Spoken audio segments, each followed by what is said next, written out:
This is Reverend Kirk Lawton, minister at Ocean Lakes Family Campground, and this is our podcast.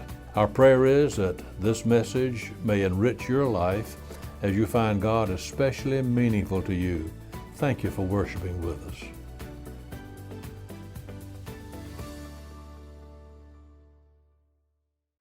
A wonderful preacher who's gone on now to be with the Lord, Bill Bagnall, tells about a man who once dared God to speak. Burn the bush like you did for Moses, God, and I'll follow. Collapse the walls like you did for Joshua at Jericho, God, and I'll fight. Still the waves, Lord, like you did on the Sea of Galilee, and I'll listen. And so the man sat by a bush near a wall close to the sea and waited for God to speak. God heard the man, so God answered. He sent fire, not for a bush, but for a church. He brought down a wall, not a wall of bricks, but a wall of sin. And he stilled the storm, not of the sea, but a storm down in the soul. And God waited for the man to respond. And God waited, and he waited, and he waited. But because this man was looking at bushes, not hearts, bricks, not lives, and seas, and not souls, he decided that God had done nothing. Finally, he looked up to God and said, God, have you lost your power? God looked down at him and said, have you lost your hearing? Some people seem to feel that the essence of being a disciple is in knowing how to use the tongue, knowing what to say and when to say it. Now, admittedly, this is an important part of what we do. But the longer I live, the more I become convinced that back of the tongue, there needs to be the ear. Before we can know what to say, we need to learn how to listen, to discover where other people are in their own spiritual pilgrimage.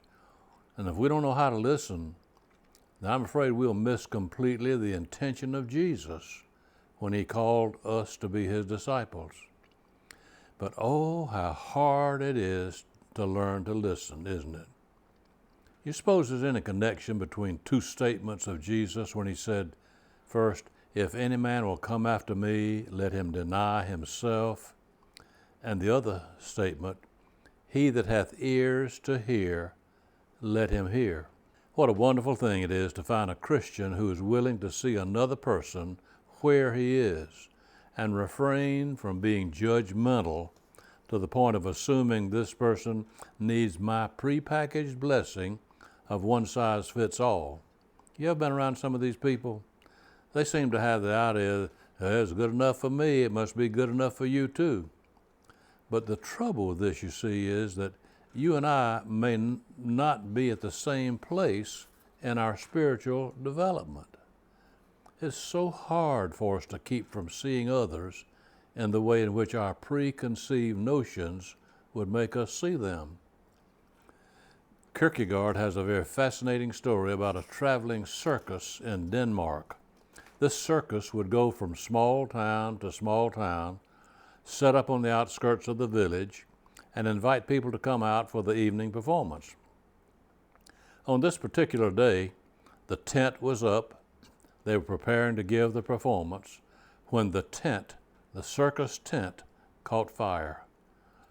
It so happened that the clown was the only member of the circus who was fully dressed. And so he was sent into the village nearby quickly to get some pails of water and to get the townsfolk to come out and help them put the fire out. So he dashed into the city, and the clown did his work well. Everybody he met, he told them, the tent is on fire. We need help. Will you come? The tent is on fire. But you see, he was dressed as a clown, and the people of the town heard him in terms of how they saw him. They had certain ideas about a clown. They figured this was some new trick to drum up attendance at the circus. They did not think a clown could be serious. And it was only when they looked on the horizon and saw the red glow that they realized they were dealing with a human being in an urgent crisis. But their preconceived ideas had cut them off from his message. Isn't that what we do so often?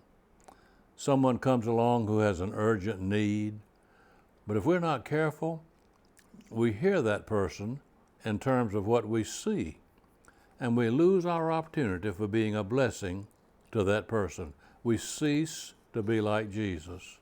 We fail as true disciples of Christ. And if we're ever going to correct that attitude, it's going to require a very bold step for us. We're going to have to learn to deny ourselves, to have ears to hear other people, to let other people be who they are and where they are, and then make our response to fit the unique needs of that person. Different people have different needs. Let me ask you a question. Do you know anyone around you who has a particular need of some kind? The first thing that comes to our mind may be in the realm of finances, but perhaps it is in some other way. Let's expand our thinking just a minute.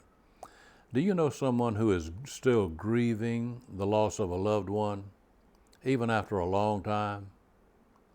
Do you know anybody who is lonely? Do you know somebody who is suffering because of some family situation? Do you know someone who is sick and probably worries about the future? Do you know someone who is depressed, whatever the reason may be? Well, you may feel, and rightly so, you cannot meet all the needs of the person or persons you've been thinking about. But is there a starting place? I think there is. Some years ago, I heard a fellow pastor, John Claypool, speak. I want to pass on some of his knowledge at this point. He referred to the writings of a man named Abraham Maslow, who said that people have different needs at different points in their life. It's sort of like a ladder. We move from one need level to another. The first, the most basic needs we have are physical needs. We need food, water, and air. Next, the needs regarding relationships with other people. Then, thirdly, there are achievement needs. What do I do with my life? How do I make a difference? And then, still thinking about that ladder, at the top of the ladder, there's a fourth need. There's the need to express oneself. A person feels that he really has something to contribute to the world. Am I accomplishing this through what I'm doing as the years go by? Now, there are a couple of observations about this ladder of personal needs. First, when a need is not being fully met, it dominates a person's interest. When one level of need is not being met, it has a way of crowding out everything else. For example, if a person is starving, then it'd be foolish for me to go to that person and start talking about the Christian doctrine of the Trinity. I would miss the point entirely. That person simply does not have the ability at that point to be concerned about something that's beyond his immediate level of need, that is, getting some food. You see, when a need is not being fully met, it dominates a person's interest. That's all they can think about. A second thing about this ladder of personal need is when a need has been met, then it is no longer of primary concern for a person. That person moves up to the next level. When physical needs are satisfied, then we move on to the needs regarding relationships, and then on to needs regarding achievement, and so on.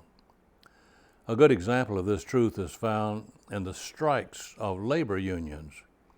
Some of you may be old enough to remember back during the Depression, way back in the 1940s, there were many people who were hungry.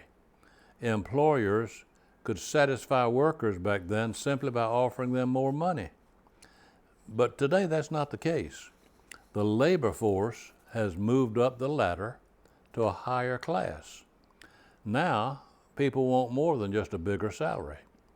There's a demand now for better working conditions, more meaning to the job, opportunities for advancement. You see, people have moved up to another level of human need. What I'm saying is that if we're to be true disciples of Christ, then it's going to require us to take the bold step of being willing to listen and learn just where another person is in his or her level of need. It's important that we not only be sensitive to the needs of others, but we must also be accepting. We must never condemn another person for having a certain need. If we're not careful, we'll be so disappointed that somebody else is at a lower level of need until we might be tempted to shame them for being there.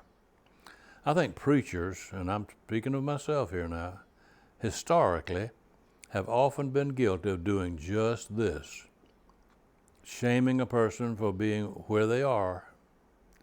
This is like a doctor walking into a room of a person who's critically ill and blessing that patient out for being sick. It's only when we can accept another person where he is that we can even begin to help that one to move up to a higher level. Only then do we become part of the answer and not part of the problem. Now, in conclusion, and by the way, don't let that phrase throw you. You know what it means when a preacher says in conclusion, don't you?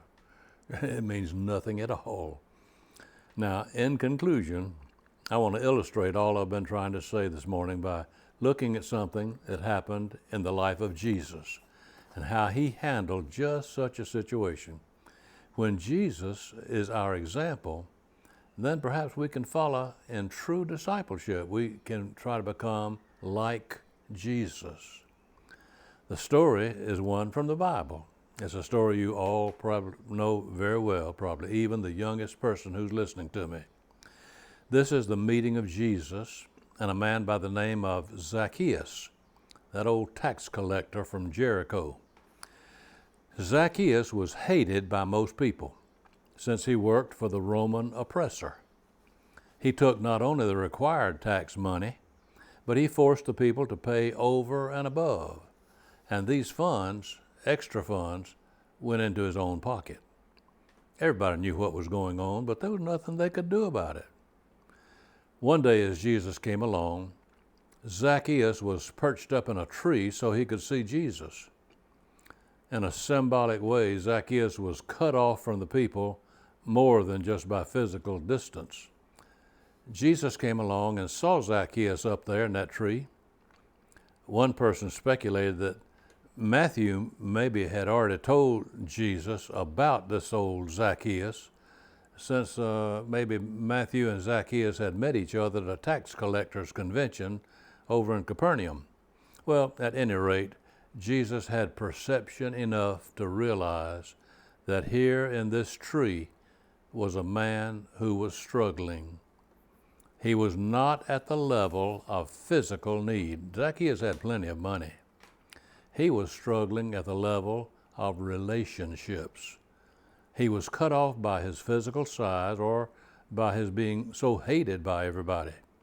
Zacchaeus was an outcast among his own people since he was working for the enemy.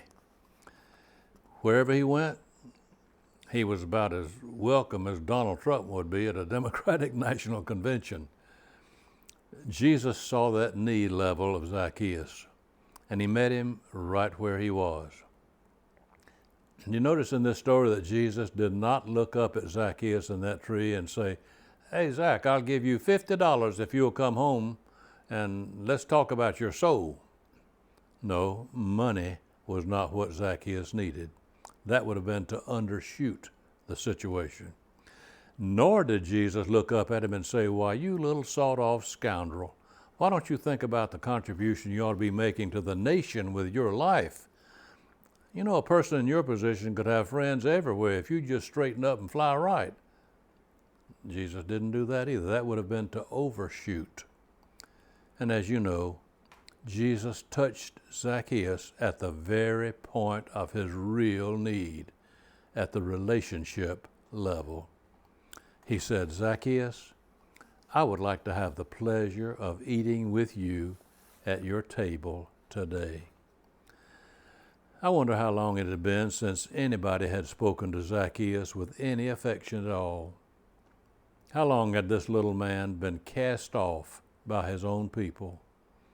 Jesus offered to give this man exactly what he needed, a relationship of affection and love. And you know the rest of the story, don't you? Zacchaeus came bounding down out of that tree, went racing home, called to his servants to prepare for guests, and said, "Guess who's coming to dinner?" This is what Zacchaeus was starving for. The interesting thing was that after Zacchaeus had his need met for relationships, he voluntarily moved up to the next level of achievement, stating now that he was willing to do something about his misuse of power. Oh, what a beautiful example Jesus gives us here. The key to our abundant living that Jesus came to bring to you and me, I believe, lies in following the example that Jesus so clearly gives us. First, listening to where people are, refraining from condemning them for having their own needs, and letting God lead us to where He is already at work in meeting their needs, and then God uses us in His work. In just a few moments, we're going to sing together here at Ocean Lakes a little chorus. Take my life, make my life useful for Thee. Surely this ought to be the prayer of every one of us, whether we're here at Ocean Lakes or whether you're listening by podcast. Will you let this be your prayer? Lord, take our life, make my life useful for Thee. This I pray in the name of Jesus. Amen.